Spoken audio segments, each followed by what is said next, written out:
President, next week, the Biden Federal Communications Commission will take a pointless and destructive vote to reimpose onerous net neutrality regulations. Like the Obama FCC before it, the Biden FCC wants to assert broad new governmental powers over the Internet using rules that were designed, if you can believe this, that were designed for telephone monopolies back during the Great Depression. And if there were ever a solution in search of a problem, this is it. Mr. President, we've tried Democrats' heavy-handed net neutrality experiment before, and it didn't go very well. Back in 2015, the Obama FCC implemented the regulatory regime the Biden FCC is planning to impose starting tomorrow. This opened the door to a whole host of new Internet regulations, including price regulations. And broadband investment declined as a result. That was a problem for Americans generally, who benefit when the United States is at the forefront of Internet growth and expansion. And it was particularly bad news for Americans in rural states like South Dakota. Deploying broadband to rural communities already has a number of challenges, and adding utility-style regulations not meant for today's broadband market acted as a further disincentive to expanding access. Recognizing the chilling effect the Obama FCC's regulations were having on Internet innovation and expansion, in 2017, the FCC, under Chairman Pai, voted to repeal the heavy-handed net neutrality regulations passed by the Obama FCC. The prospect was greeted with absolute hysteria from Democrats. You would have thought that the sky was about to fall, so dire were their predictions.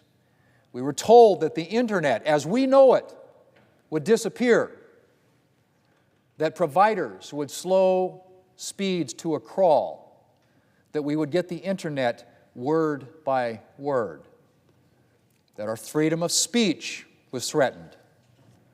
But the repeal went into effect, and guess what happened? Lo and behold, none of the Democrats' dire predictions came to pass. As anyone who's been on the Internet lately knows, the Internet has not just survived, but thrived. Innovation has flourished.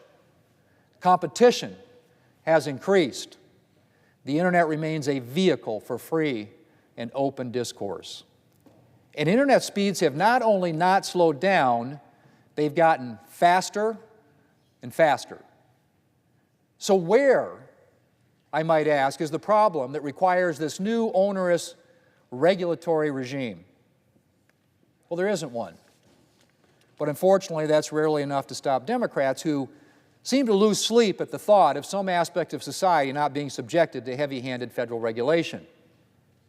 In fact, of course, the federal government already regulates the Internet, but it does so using a light-touch regulatory approach that has allowed the Internet to flourish.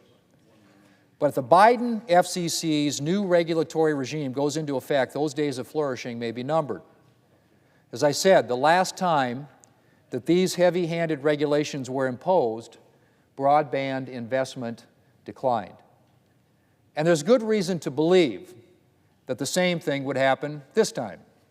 These new rules could also imperil the United States' position at the forefront of Internet innovation.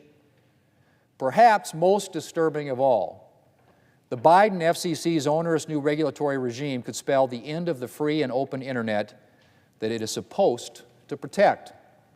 Under the regulatory regime the Biden FCC is set to impose, the federal government would be allowed to block or prioritize Internet traffic or otherwise interfere with the free flow of information. It's not hard to imagine the Biden administration using this new regulatory power to shape Americans' Internet experience for its own ends. This is an administration that attempted to manufacture a non-existing voting rights crisis in order to pass legislation to give Democrats a permanent advantage in federal elections.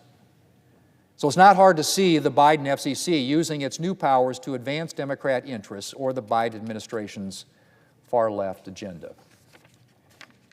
Mr. President, the Biden FCC's new regulatory regime is a solution, as I said, in search of a problem. And it's likely to create problems where none exist. And on top of that, as former members of the Obama administration have pointed out, it's unlikely to stand up in court because existing law does not give the FCC the powers that it wants to assume. That makes the FCC's upcoming vote even more pointless. The Biden FCC should be focused on addressing real challenges, such as continuing our efforts to close the digital divide and to ensure that every American has access to high-speed broadband. But as the 3-year crisis at our southern border demonstrates, the Biden administration tends to ignore the real problems facing Americans in favor of expanding government and advancing its far-left agenda. And so I expect that the FCC will vote next week to impose this heavy-handed new regulatory regime. But while the vote may be a foregone conclusion, I am hopeful that the Biden FCC's regulations will be struck down in court. And I will do everything I can here in Congress to overturn them. Because if the new Biden regulatory regime is left in place, it may not be long before we'll be looking at the very opposite of net neutrality. Mr. President, I yield the floor.